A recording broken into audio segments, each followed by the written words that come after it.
Imagine drawing a machine that could fly centuries before the Wright brothers ever left the ground.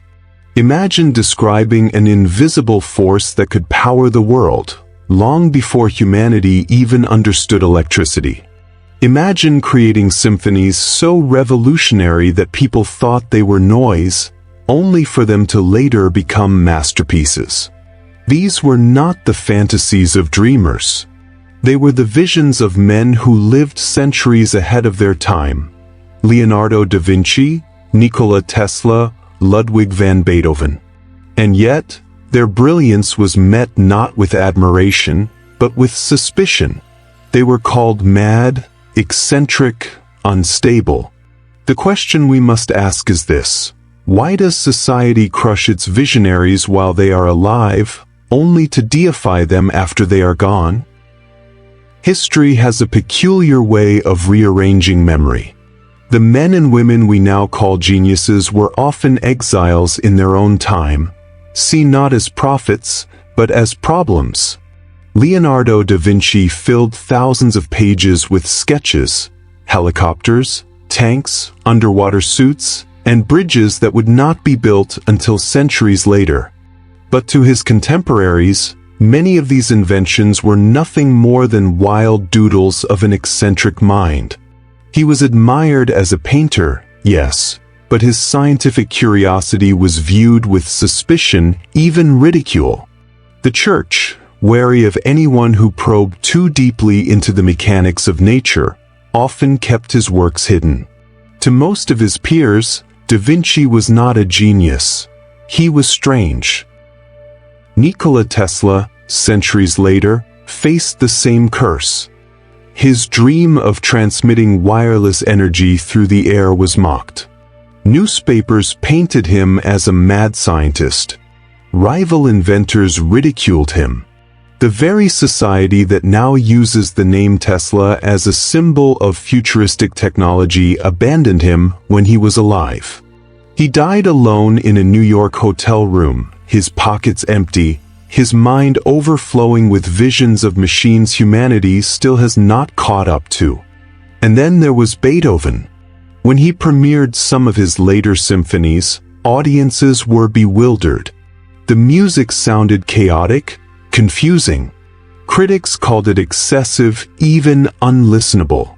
What they could not understand was that Beethoven was writing music for an ear the world did not yet possess. His deafness forced him inward, away from what was acceptable, into a realm of sound that only existed in his mind. Decades later, his symphonies became the very definition of musical genius. So why is it that society misunderstands these minds? Why do we ridicule what we will later worship? Psychology provides part of the answer. Human beings are trapped by what researchers call functional fixedness, a cognitive bias that limits our ability to see beyond current paradigms. In simple terms, we struggle to imagine possibilities outside of what already exists. To someone in the 15th century, a flying machine was not revolutionary, it was absurd. To a banker in Tesla's time, wireless energy was not promising, it was impossible. We are wired to doubt what lies outside the boundaries of our collective imagination. This is why history's greatest innovators are often treated as outcasts. Their ideas don't just challenge existing systems, they threaten them. A genius is not dangerous because he is brilliant. He is dangerous because he makes the rest of us feel blind. Notice how closely we place the madman and the visionary side by side. Society has always struggled to distinguish between the two.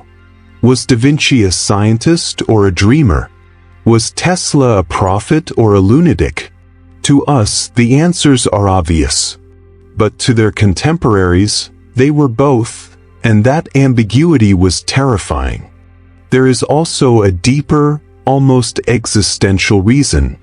Genius exposes the smallness of ordinary life. When Tesla spoke of energy that could power the globe, when Da Vinci sketched flying machines, when Beethoven wrote music no one could comprehend, they weren't just creating ideas. They were expanding the boundaries of what it meant to be human. For most people, this expansion was unbearable.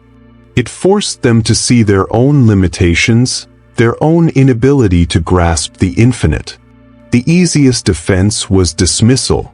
To call a genius mad is to protect oneself from the terror of realizing how small one's vision really is. And yet, the irony is cruel. The same society that ridiculed them alive later mythologized them in death. Da Vinci is now the archetype of the Renaissance man. Tesla is a symbol of futuristic innovation. Beethoven is the very essence of musical genius. The world that once laughed at them now builds statues in their honor. But if you look closely, these statues are not for them, they are for us. They are monuments to our guilt, to the fact that we crushed those who saw too far, too soon. Psychologists call this retrospective glorification. It is easier for us to admire visionaries once their ideas have become safe, once time has proven them correct. In their lifetimes, they are threats. In death, they become gods. But here lies the paradox. If genius is always ahead of its time, then it must always be misunderstood. To be seen as brilliant by one's contemporaries may actually mean one is not truly a genius at all, but merely a clever man. The true visionary walks alone. This loneliness is not accidental, it is structural. The mind that sees tomorrow cannot be fully understood by those living in today. This is the curse of being ahead of time, to see too much, too early, and to carry that vision in solitude. And so we must reconsider what genius actually is. It is not merely intelligence, not simply creativity. It is the willingness to bear misunderstanding. It is the ability to endure ridicule while holding on to the truth you know others cannot yet see. To be a genius is not to be celebrated, it is to be rejected.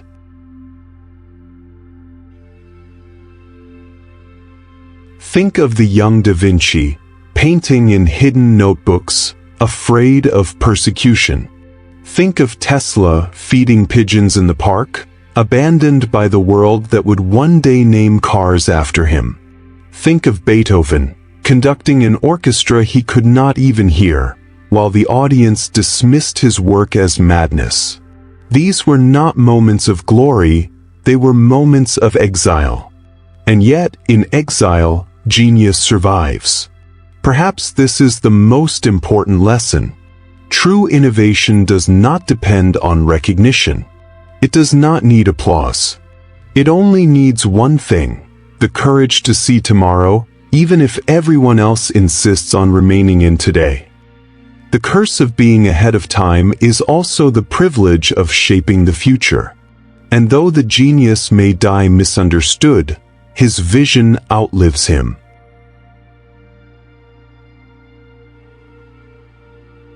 Leonardo da Vinci filled notebooks with thousands of sketches and ideas: war machines, anatomical drawings, flying devices, hydraulics. And yet, he left many of his greatest projects unfinished. To the outside world, this looked like distraction, perhaps even failure. But psychologists today recognize in Da Vinci traits we might associate with attention deficit hyperactivity disorder, a restless mind, leaping from one fascination to the next, never content to remain with one project for too long. Nikola Tesla, by contrast, displayed obsessive patterns of thought.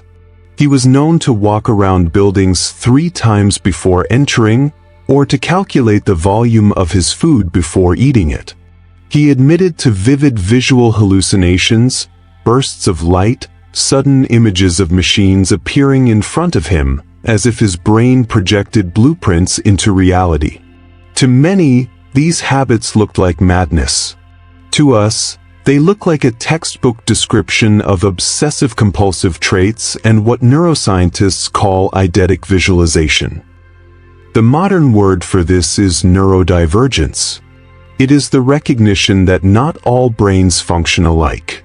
Some are wired for linear thinking, structured, orderly, pragmatic.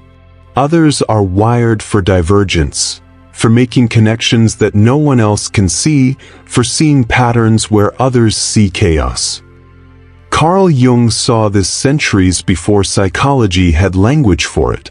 He described the outsider archetype, the figure who does not fit into society's neat categories because his psyche is oriented toward what lies beyond the present moment.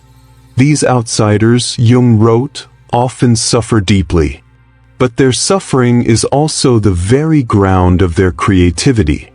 They see what others cannot because they are not trapped by the same walls of convention. Consider Beethoven again. His deafness did not simply cut him off from the world, it forced him inward. What others called silence, Beethoven transformed into symphonies.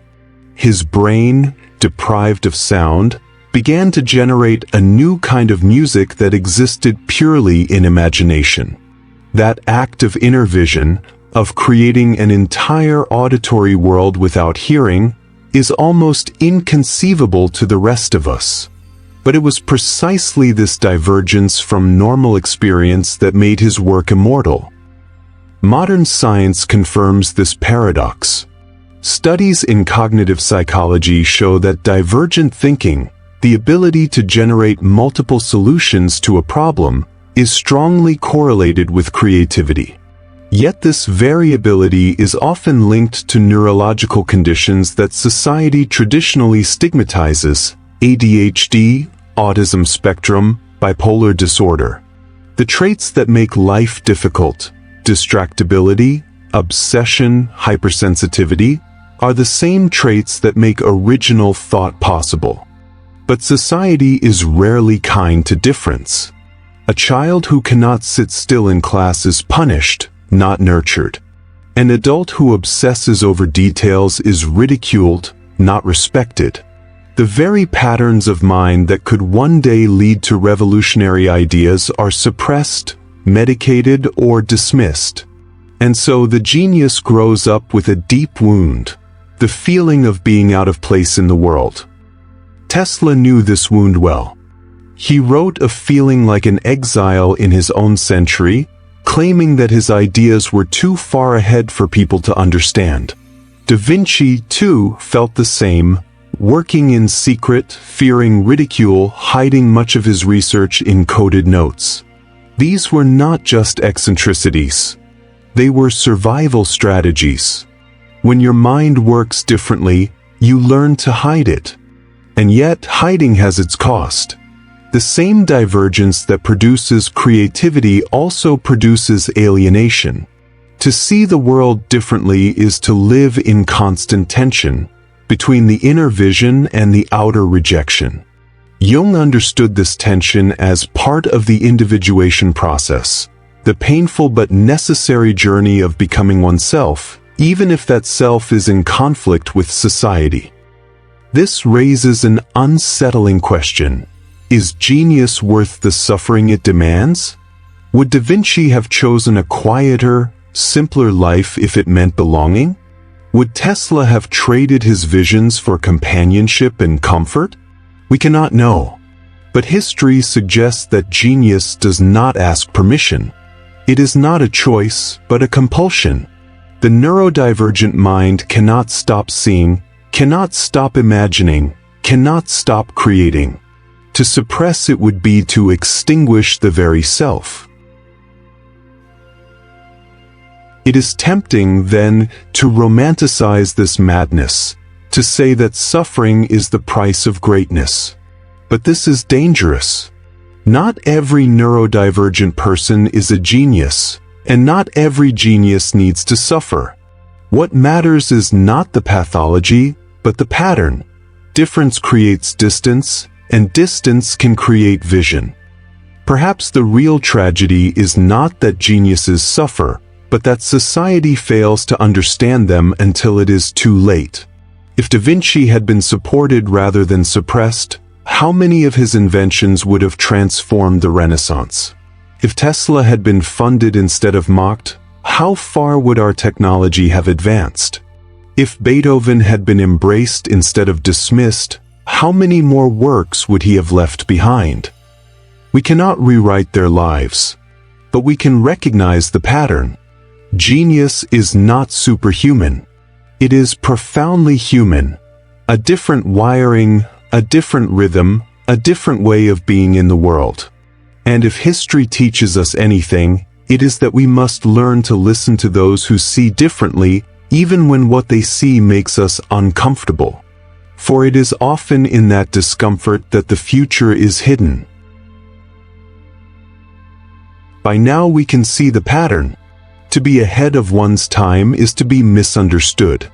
To think differently is to be marked as strange. But there is another weight carried by the so-called genius, the unbearable loneliness of walking a path that no one else can see. Leonardo da Vinci often withdrew from society, filling his notebooks with drawings that he shared with almost no one. He knew that many of his ideas would only invite mockery or suspicion. Tesla spent much of his life in isolation, living in hotels, speaking more to pigeons than to people. Beethoven, after losing his hearing, drifted into a silence that was not only physical but existential. Each of these men carried the same burden. To see reality differently is to live apart from it. Carl Jung described this condition as the fate of the outsider. The individual whose vision breaks from the collective must walk alone, because the collective cannot yet follow. In his words, the more you are forced to stand alone, the more you become aware of your individuality. But what Jung also knew was that such individuation comes with pain. To be deeply oneself often means to be profoundly alone. This was Tesla's tragedy. He did not lack company, he lacked communion. How could he explain to investors that he envisioned entire cities powered wirelessly through the air? How could he explain to friends that he saw flashes of machines as if they were already real? To them, he was eccentric. To him, he was simply trying to share a world they were not yet ready to enter. The same was true for Van Gogh. In his lifetime, he sold a single painting. He wrote endless letters to his brother Theo, desperate to explain the visions that consumed him, skies that swirled, fields that blazed with color, faces alive with anguish. But the world called him insane. Only after his death did we call him a genius. His loneliness was not the absence of people, but the absence of understanding. The genius often has a why, a vision, a truth, a fire that drives them.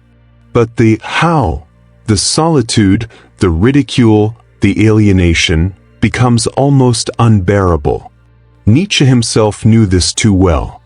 He spent his final years alone, descending into madness, unrecognized by the world that would later worship him as a prophet of existential thought. Loneliness, then, is not an accident of genius. It is its shadow. To see further is to stand apart. To live in tomorrow is to be absent from today. And while the world later celebrates such visionaries, in the moment, their lives are marked by exile. But there is another dimension here, one that is almost spiritual. Solitude is not only suffering, it is also transformation. Beethoven's deafness cut him off from human voices, but it also forced him to listen to a deeper music within himself. Tesla's isolation freed him from distraction, allowing him to immerse entirely in his visions. Da Vinci's secrecy preserved his work until the world was finally ready to rediscover it. In this way, loneliness is both curse and gift. It destroys the ordinary pleasures of belonging, yet it creates the extraordinary possibility of vision. Perhaps this is why Aristotle placed the genius between beast and God. In solitude, one loses the comfort of humanity, but one gains access to something beyond it. Modern psychology confirms this paradox. Research shows that solitude can enhance creativity by reducing external influence and allowing for deeper reflection. But prolonged isolation also increases the risk of depression, anxiety, and despair.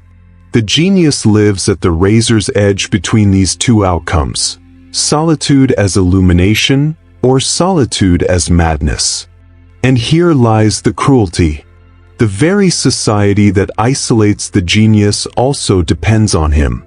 We shun those who think differently, but we later consume the fruits of their solitude. We build our technologies on Tesla's visions, our art on Van Gogh's colors, our science on Da Vinci's sketches. Yet when they lived, we gave them no refuge, no acceptance, no companionship. It is as if genius is fated to die alone so that the collective can later feast upon its ghost. But what does this mean for us? It means that genius cannot be understood only in terms of intelligence or creativity. Genius is also endurance. It is the capacity to remain faithful to one's vision in the face of profound loneliness. To be a genius is not simply to have ideas. It is to carry them through exile, rejection, and silence. Think of Beethoven conducting his Ninth Symphony, unable to hear the thunderous applause at its premiere. He turned to see the audience cheering, tears streaming down their faces, only because someone had to physically spin him around. At that moment, his solitude shattered. The world, finally, caught a glimpse of what he had carried alone for so long. Such moments are rare.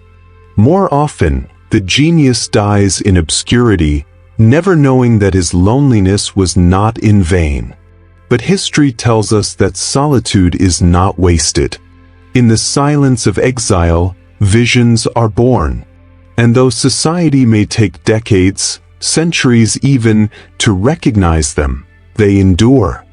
Perhaps that is the true fate of genius, to stand alone so that one day humanity can follow.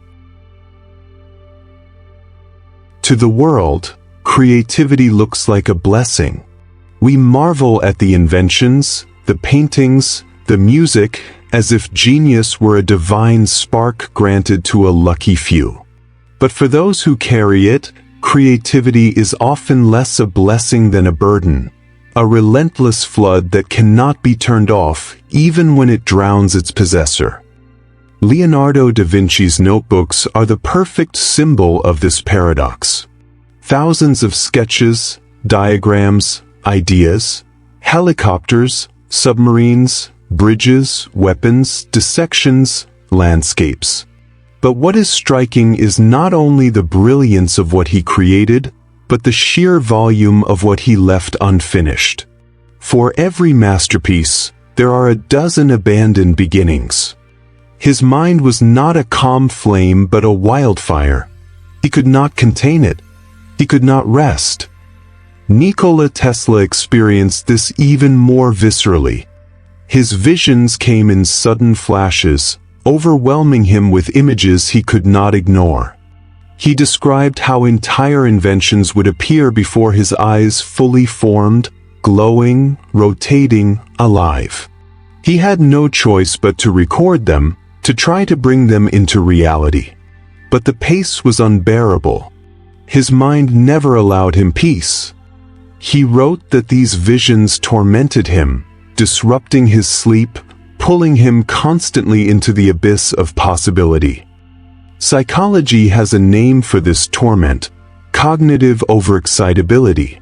Studies of highly creative individuals show that their brains do not rest the way most do.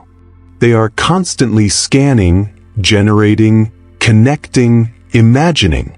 What appears as genius to the outside world often feels like exhaustion on the inside. The brain refuses silence. Nietzsche understood this intimately. He warned that to peer too deeply into reality was to risk being consumed by it. To think endlessly, to analyze without limit, to see what others cannot see, it is not freedom but danger. The abyss does not simply reveal truths. It stares back, pulling the thinker into madness. For Da Vinci, the price was fragmentation. His endless curiosity prevented him from ever finishing much of what he began. For Tesla, it was compulsion. His obsessive routines, his inability to quiet his mind, left him isolated and exhausted. For Beethoven, it was despair. As his music grew more radical, more inward, he struggled with depression and thoughts of suicide. His Ninth Symphony, often seen as a triumph, was also an act of survival, a desperate attempt to transmute his suffering into something eternal. This is the hidden side of genius, the ceaseless activity of a mind that cannot rest. Where others can enjoy silence, the creative mind is filled with noise. Where others can be content with what is, the genius is haunted by what could be. To carry this vision is exhilarating, yes, but it is also unbearably heavy. Science reveals just how heavy. Neurological studies show that highly creative brains often exhibit heightened activity in the default mode network, the region associated with daydreaming and internal thought. But this heightened activity also correlates with anxiety, rumination, and insomnia. In other words, the same brain that produces great art and science is also more vulnerable to suffering. Creativity and torment are not opposites. They are neighbors in the same neural network. But perhaps the heaviest burden is not the constant flood of ideas, but the knowledge that most of them will never be realized. Da Vinci must have known that his flying machines would remain sketches. Tesla must have known that his vision of wireless global energy would never be built in his lifetime. This gap between imagination and reality is a wound that never heals. The genius is haunted not only by what they create, but by what they cannot. And yet, there is something almost heroic in this burden. To carry such visions, knowing they may never be realized, is to embody a kind of tragic nobility. Jung might call it the archetype of the martyr, one who suffers for a truth larger than himself. Nietzsche might call it the will to power, the drive to create even when creation destroys the self. Chaos. Indeed. Without it there is no star. But with it, the one who births the star may burn away in the process. This is why we must be careful not to romanticize genius as pure glory. For those who live it, genius is often sleepless nights, unfinished works, obsessive habits, and the unbearable silence of being misunderstood. It is both brilliance and breakdown. It is both vision and vulnerability. Consider Vincent van Gogh again. His paintings were explosions of color, windows into a world no one else could see. But those same visions tormented him, driving him into spirals of anguish that ended in his suicide. We admire his art, but rarely do we confront the pain that produced it. To him, creativity was not luxury. It was survival. And so, we must ask, is genius worth its price? The answer depends on perspective. To society, yes, we inherit the fruits of their burden, the inventions, the symphonies, the paintings. To the genius themselves, the answer is less clear. For every moment of ecstasy in creation, there are hours of despair. For every masterpiece, a mountain of abandoned sketches. For every triumph, a lifetime of torment. Perhaps the truth is that genius is not about happiness at all. It is about necessity. The creative mind cannot stop creating, no matter the cost. Tesla could not stop envisioning. Da Vinci could not stop sketching. Beethoven could not stop composing. To do so would have been to betray themselves. Genius, then, is not freedom. It is compulsion. And yet, in that compulsion lies humanity's greatest gift. The world is changed not by those who live in comfort, but by those who bear the unbearable weight of their visions. They pay the price so that we might reap the reward. Their burden becomes our inheritance. Yes, but every birth is painful. Creativity is not light without shadow. It is shadow giving birth to light. Throughout history, society has stood at a strange crossroads when encountering brilliance. We celebrate it, but we also fear it. We admire the genius, yet we exile them into loneliness. We quote their words after they're gone, but often silence them while they live. What we call genius is not a fixed state. It is a bridge between worlds. It is the ability to wander between logic and imagination, between science and poetry, between what is and what might be. And yet, bridges are rarely safe places to stand. Geniuses exist in this liminal zone, never fully belonging to the present moment. They lean too far into the future, and the present resents them for it.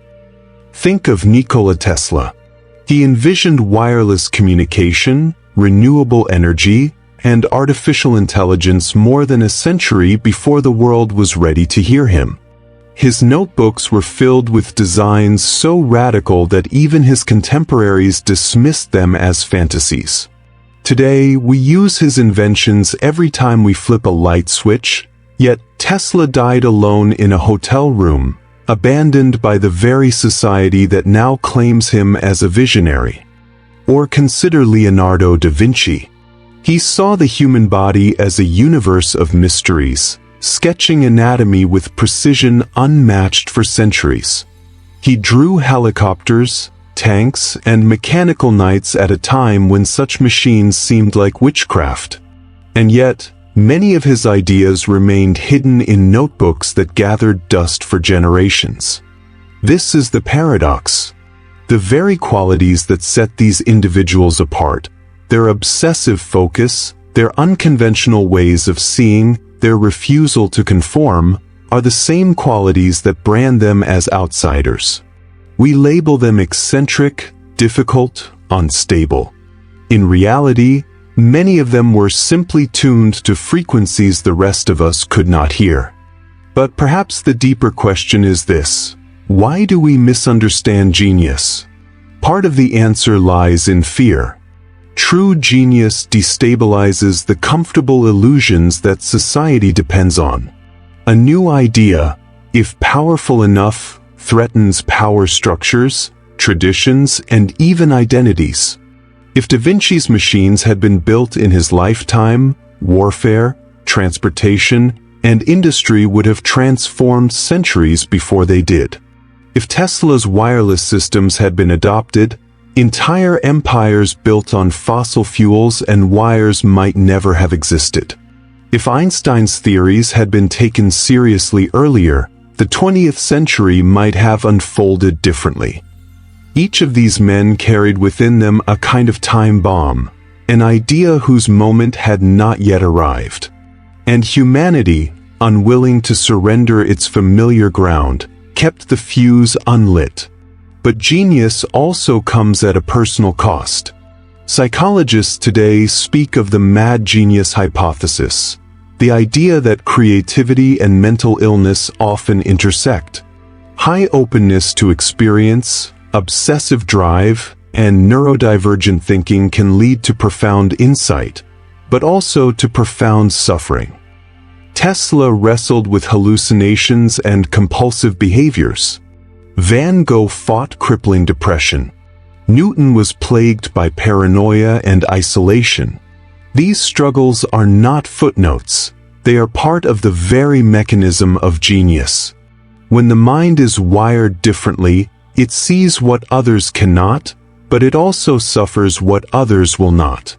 To stand at the edge of human understanding is to stand at the edge of sanity. Yet, despite this burden, there is something immortal about misunderstood minds. They become the ghosts that haunt us, not in despair, but in inspiration. They remind us that progress is born from discomfort, that every great leap forward requires someone willing to appear foolish, unstable, even insane in their own time. When we look back at Da Vinci's sketches, Tesla's blueprints, or Einstein's scribbled equations, we do not just see drawings or numbers. We see a mirror of human potential. We see proof that the boundaries of reality are far thinner than we imagine.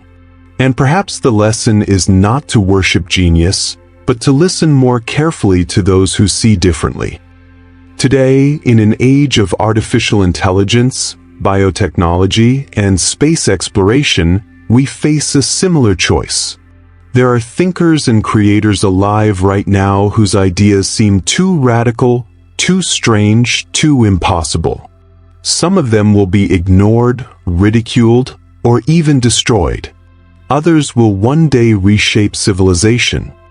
The question is whether we will continue repeating history, misunderstanding, marginalizing, and discarding our visionaries, or whether we will finally learn to nurture them. Because genius is not just about extraordinary individuals. It is about the human capacity to dream beyond the present. Every invention, every revolution, every work of art begins as an impossible thought in one person's mind. The true tragedy is not that geniuses suffer, though they do. It is that societies often fail to recognize them until it is too late. So, the next time you encounter an idea that feels too strange, too inconvenient, too disruptive, ask yourself, is this madness, or is this the beginning of a new world? Perhaps genius was never meant to be comfortable. Perhaps it was always meant to disturb us, to tear open our illusions, to force us to confront what lies beyond the horizon. And if that is true, then genius will always be misunderstood, until the rest of the world finally catches up. If you've stayed with us until now, it means you too are searching for deeper truths, the kind that society often ignores. On this channel, we explore the psychology, history, and science of the human mind, the patterns that shape our past, and the ideas that might shape our future. So, if this resonated with you, consider subscribing.